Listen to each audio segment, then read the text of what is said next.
one and all. Today's my presentation topic is English for academic purposes. Firstly, the introduction. English for academic purposes is branch of applied linguistics and research into effective teaching.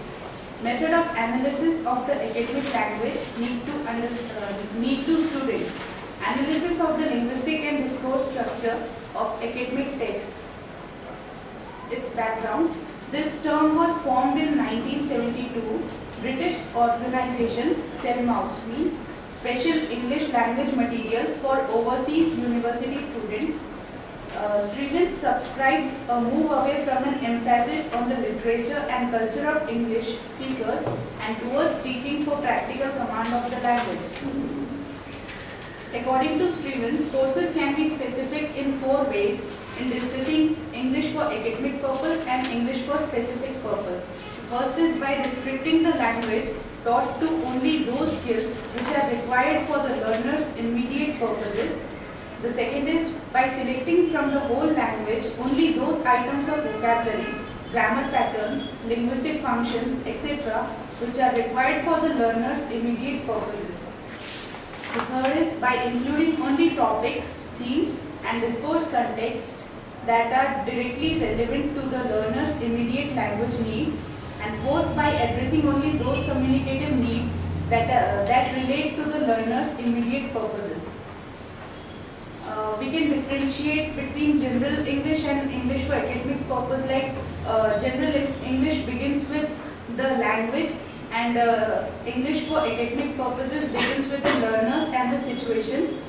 In general English, learners are conventional. Learners are taught conventional and social genres of the language, and in English for academic purpose, they are taught formal academic genres. In general English, the focus is on speaking and listening, but in English for academic purposes, the focus is on reading and writing. The next point is language level. First is register, in which comes lexical or grammatical or structural features. The second is discourse, the effective of communicative context, the relationship between the text or discourse and its speakers and writers, hearers and readers. Third is genre, how language is used in a particular setting such as research papers, dissertations and formal lectures. The next is research. Research is on 2 levels, micro level analysis and macro level. In micro level, there is master's work on the use of active verbs in scientific text, and in macro level analysis, there is analysis of genres which are elements of text such as paper introduction.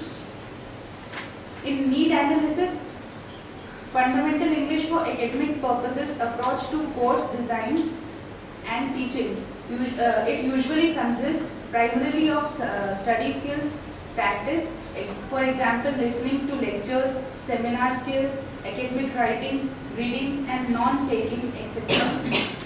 In practice, English for academic purposes course focus on the language skills separately. The rules and strategies of academic skills are not like those of the general language skills. And in conclusion, we can say English for academic purposes is complex and potentially problematic than most English language teachers recognize at the beginning of their English for academic purpose